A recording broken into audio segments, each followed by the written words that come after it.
One guy convicted of genocide, actually 3 guys in Rwanda. Good. Put them in jail for the rest of their lives. Let them rot. Hello all, Gadfly here. Sneaking up on 600 episodes. Wow. More wind farm stuff. It occurs to me that what we're witnessing in wind power in general is very, very complicated. How the hell do you get a permit for a wind farm, especially on public land? T. Boone Pickens, the rather famous, brilliant, 80-some-year-old Texas billionaire who made his billions with this one sweet little oil company, recently announced that he was going to spend about $4 billion of his own money, and of course bring in investors for a lot more, to build a huge amount of wind power, primarily in Texas. He has since shelved that temporarily. It's kind of on the back burner. So how do you get a permit for a wind farm? You've identified 25 square miles of Nantucket Sound, hypothetically, and you've decided, gee, that'd be a great place to build a wind farm. So you design it. You hire some engineers, you design it, and then you apply. Where do you apply for permit? Originally, Cape Wind had to apply the Corps of Engineers, the United States Army Corps of Engineers. What a bucket brigade they turned out to be. In 2001, they applied. In 2005, Congress passed a new law, the National Environmental Policy Act of 2005, which transferred responsibility for the review to Department of Interior's Minerals Management Service. Some of the things that happened during the Corps of Engineers review, well, for example, it was discovered that a member of the review staff was blogging under an assumed name, giving favorable comments about the wind farm. Well, I suppose freedom of speech still exists, even for somebody working for the government. It should. But this person was doing it on company time from the Corps of Engineers offices in Lexington. The Corps knows who did it, but nothing happened. Because Jim Gordon has come along and said, gee whiz, I have this little company called Cape Wind Associates, LLC, Limited Liability Corporation, which means you'll never get me if anything goes wrong. And I'm going to build a wind farm and provide clean, cheap energy to 75% of the energy on the Cape, in fact, to Cape Codders. Cape Codders and people who live on the islands of Martha's Vineyard and Nantucket. Well, nothing could be further from the truth. First of all, well, it is clean. Okay. First of all, the power goes into the grid, and either everybody in New England benefits from it, or it raises electric rates for everybody in New England. Fact of the matter is, it's going to raise everybody's electric rates if anybody will buy it. Cape Wind's electricity is going to be 2 to 3 times more expensive than the average electrical supply right now. So the only thing it can do is raise your electric bill. You really want your electric bill to go up? You ought to support Cape Wind.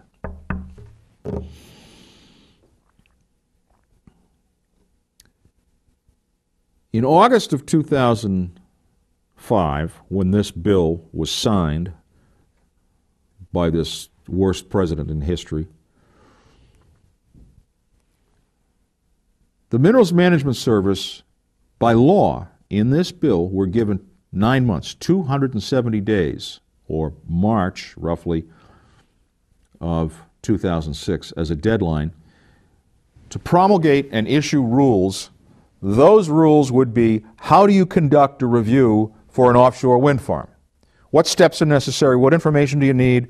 What other agencies are involved? How long do you have for public comment on the work of the other agencies? And on and on and on. What are the applicants' responsibilities? Gee, we still don't have those rules. Hello? We still don't have those rules. And there are 2 guys principally responsible for that. One is a guy named Domenici, a senator, Pete Domenici from Gee, New Mexico. Not much waterfront in New Mexico. And the other guy is a fellow named Bigeman, Senator Bigeman, who is the ranking member of the Senate Energy Committee. We'll talk more about the Senate Energy Committee later on. In fact, oh yeah, I have a letter here from the, well, anyway.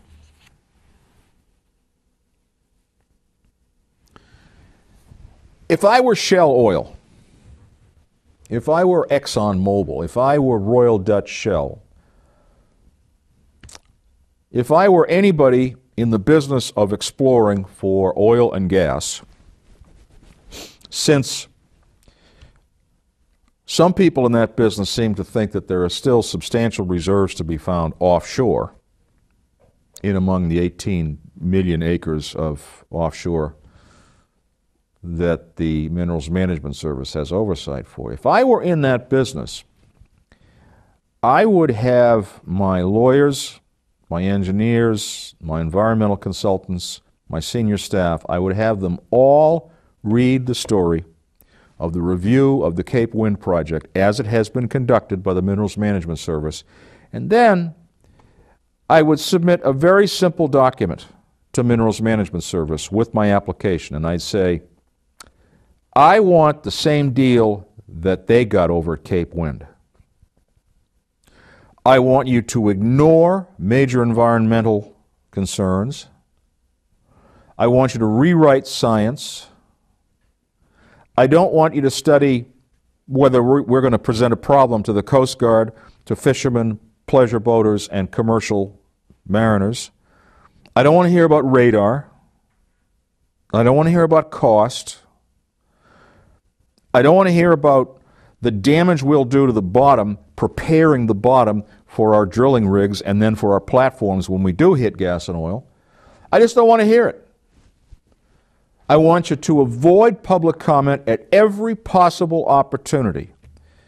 I want you to have agencies submit their reports to you, the permitting agency, at the last possible moment before you issue the permit that we all know you're going to issue anyway. And I want this based on the precedent that you set. I didn't set it, that you set with Minerals and Management Service. You said that's how the process is supposed to go. I think you're right, absolutely right. Why the hell should we follow the rules if nobody else has been made to follow the rules? No, by the way, it would be helpful if there were really no rules, because there weren't any rules in place when you did the review of the Cape Wind project. How's that lawsuit going, by the way? Oh, well. So he hasn't started building yet. Oh, that poor guy. He spent, what, $35 million on the permitting process. Wow.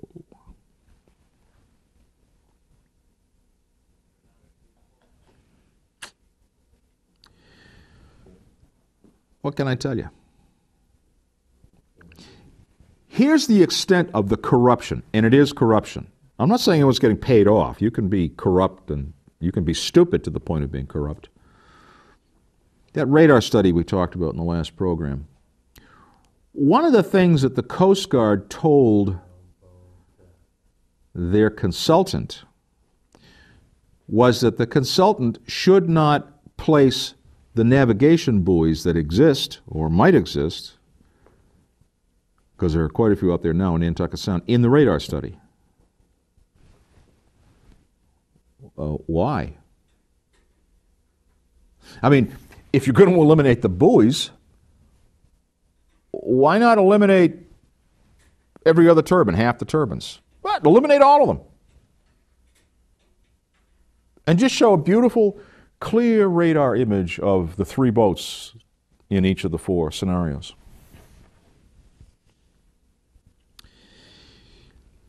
I've been thinking about this for 8 years, and as the federal government has continued to come down with biased reports and opinions based on incomplete science, and in some cases, science that was changed. Scientists at Fish and Wildlife Service, for example, said certain things, and those comments have been deleted because they weren't favorable, and Well, we wouldn't want to say no to little Jimmy Gordon now, would we?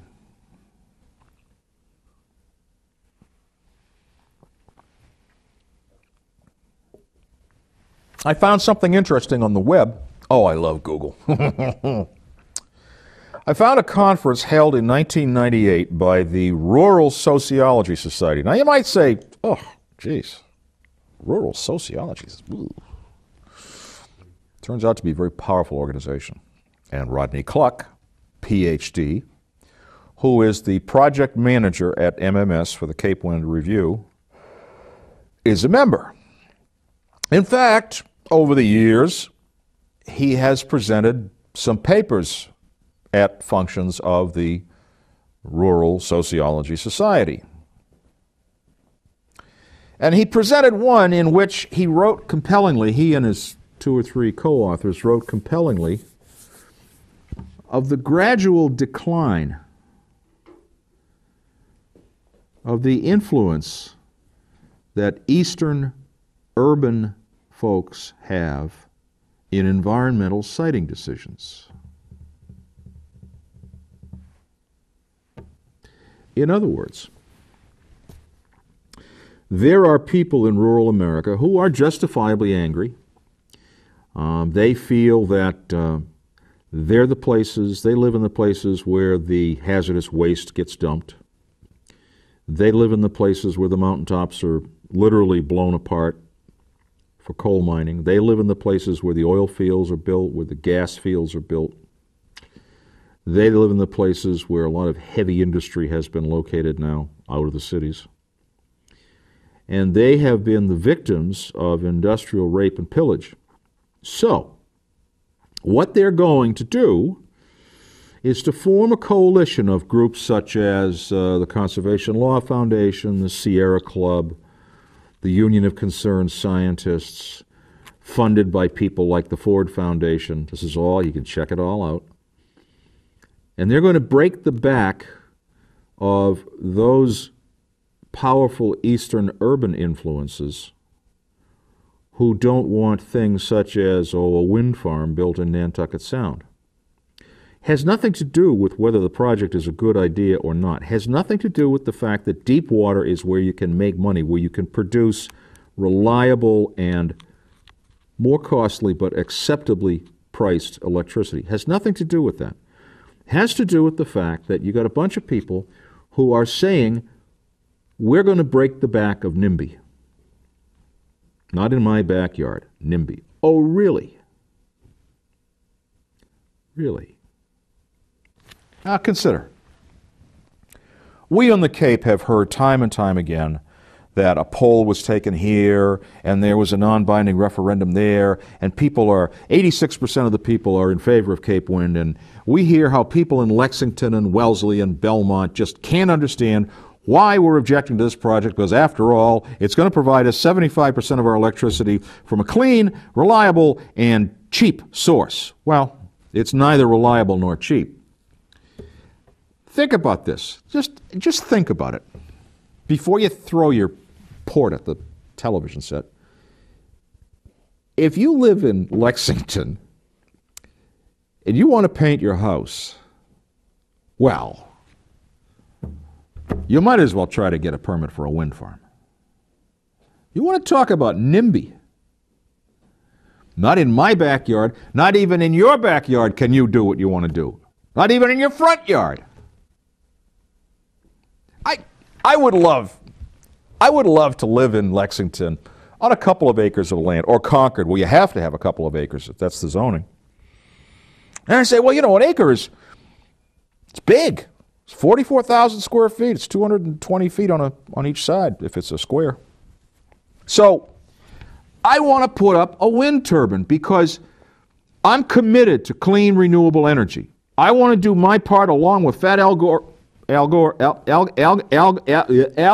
the guy, the tobacco farmer who lives in a 28,000 square foot house in Nashville, all air conditioned. I want to do my part to reduce the carbon footprint problem. So I'm going to put up a wind turbine. And guess what? I'm a neurosurgeon at Mass General. I'm a downtown lawyer. I got the money. I can do it. So I'm going to put up 100-foot monopile, big thing. And I'm going to put, a 7 or 8 kilowatt generator up there, just under a megawatt. And I'm going to have, once it's installed, I'm going to have free electricity, probably be able to sell some back to the electric company, and it's clean. So I've done my part to eliminate CO2 emissions. I want to do that. Can you imagine? Can you just imagine the conversation that would be had at the Town of Lexington Planning Board when you show up with your permit application? Oh, Jesus, he wants to do what? Oh, no. I know it was his backyard. I don't care. You don't understand. I don't care. He's simply not going to do it.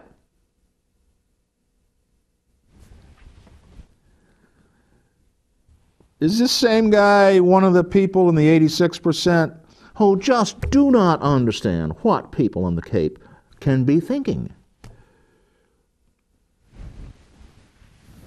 Several communities in the South Shore of Boston, that's between the Cape and Boston, for those of you watching this in some other part of the world.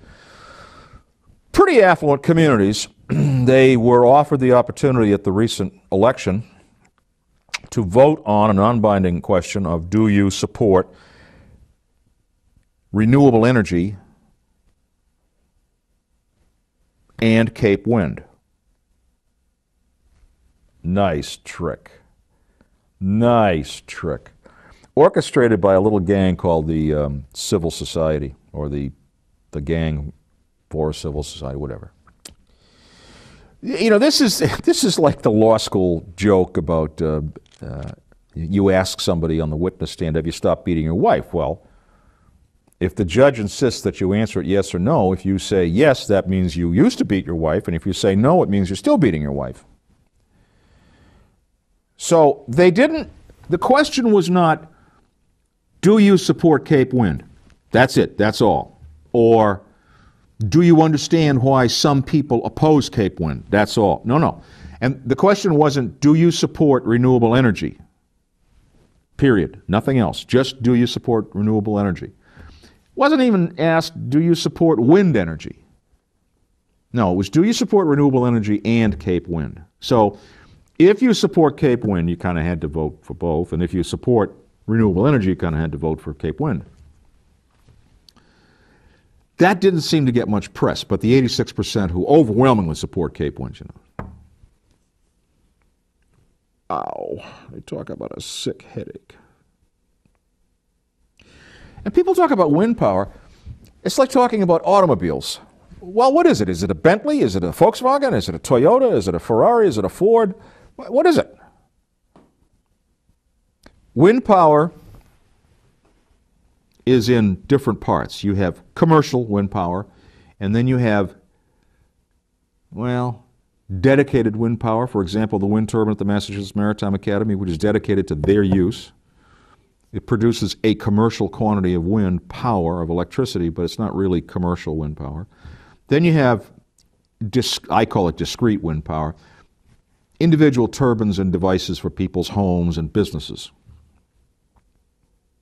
But above all that, you have onshore and offshore, and they're different critters, apples and oranges. And in the offshore world, you have shallow water, which is what's been constructed in Europe and is just not performing the way everybody said it would.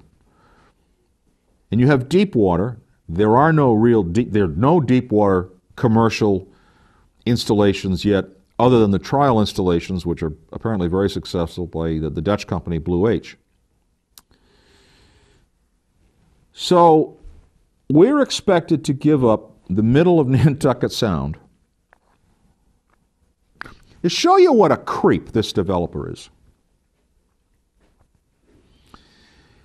He's been bragging that he's going to contribute $780,000 to the restoration of a place called Bird Island up off of Marion, where Geraldo, what's his name, has a house. Rivera. Bird Island was 2 or 2.5 acres, and it's been deteriorating and eroding over the years so that it is the primary breeding and nesting ground for certain of the little feathery critters around here. So Jim Gordon says, well, I'll give $780,000 towards that restoration project. You know where the money's coming from? Little Jimmy. Sit down, Gordon. Little Jimmy, he hates it when I call him that. Little Jimmy's not writing a check for $780,000 to the Commonwealth of Massachusetts. The $780,000 is going to come out of his lease payments from the wind farm. So he's not giving an extra $780,000. You see what a difference the truth makes? Little Jimmy hates it when I call him that. He's actually not little. He's over 6 feet tall. But so that's where that money comes from. But, you know, off Cape, well, hell, the developer's going to give nearly $1 million for the restoration of a primary breeding ground for the little critters you say his Cuisinarts are going to chop up. He's a pretty generous guy. He's not telling the truth. Really. Again, or still. What's the difference between again and still? Because if you're constantly not telling the truth, in my opinion, is each untruth you tell again? Or does it, you string enough agains together and it's still? I don't know. So we have this psychological warfare going on here about NIMBY. But here's what's really happening.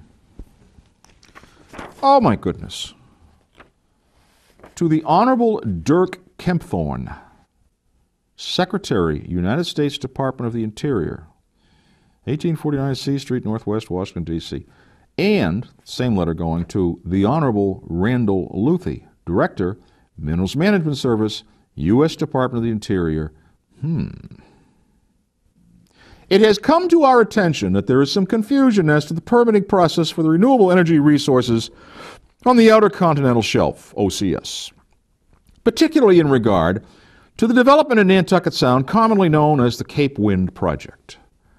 As the Committee of Jurisdiction, we write to clarify the process for alternative energy projects on the OCS and urge you to complete your work on the Cape Wind Project in an expeditious manner. Goes on to say, basically, well, here's what it goes on to say in the final paragraph. Given that all of the applicable requirements of law have been fulfilled, we see no reason for the agency to delay issuance of the final environmental impact study statement and urge the MMA to complete its work under the law. In other words, shut up and give them their permit.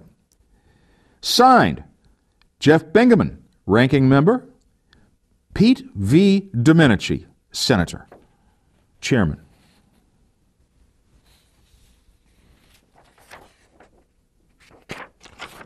The fix is in. The fix has been in since day one. These guys run the Energy Committee in the United States Congress. I'll say it again. If I were Shell Oil, if I were ExxonMobil, Royal Dutch Shell, pick any one of a number of huge oil and gas exploration companies, I'd go to the Energy Committee and I'd say, Senators, do you remember this letter? I want the same break. I don't want to hear about endangered species. I don't want to hear about navigation. I don't want to hear about displacing a substantial portion of what remains of our fishing industry. I don't want to hear about being in somebody's viewshed. I don't want to hear about it's going to cost too much. Why should we give you a permit for something that's not economically viable? I don't want to hear it. And according to you, I don't have to. Worst of all, Bingaman and Domenici are factually screwed. because MMS and Cape Wind have not satisfied all the requirements of law. I should tell you that in the Gadfly tradition of doing homework, I called the Energy Committee yesterday and I spoke to one of Domenici's elves. And I said to him, I know that you guys have spoken to Cape Wind. There was a little uncomfortable silence. He said, well, yeah. And I know you've not spoken to any of the opposition. You don't even really know what the hell it is we're saying or claiming, do you? Well, we got a pretty fair idea what's going on. Have you spoken to any of the opponents? No. Have you read the draft environmental impact statement? No. Have you read that, for example, even MMS admits this project is a dog economically? No. Do you know that the FAA, the Coast Guard, and EPA have still not submitted their final reports, but MMS is rushing to issue the permit? Gee, I didn't know that. Why the hell not?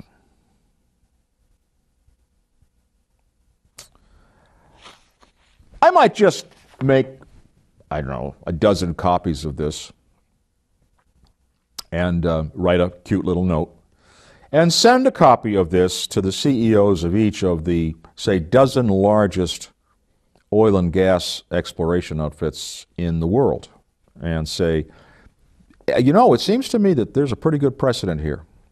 I think I know how you guys can save a lot of time and money when you start applying for permits to drill for oil and gas offshore. And it's really very simple. You just say, you know, the two guys who run the Energy Committee said, shut up, hurry up, and give them the permit. Yeah, you know, thank you, Jim Gordon. Now, that's a real, we should ask that sociologist guy, that Rodney Cluck character down at MMS. We should ask him, is this really, this circus he's operating, is this really accomplishing anything for clean, renewable energy? Rodney? Gotcha. All for now. Gadfly.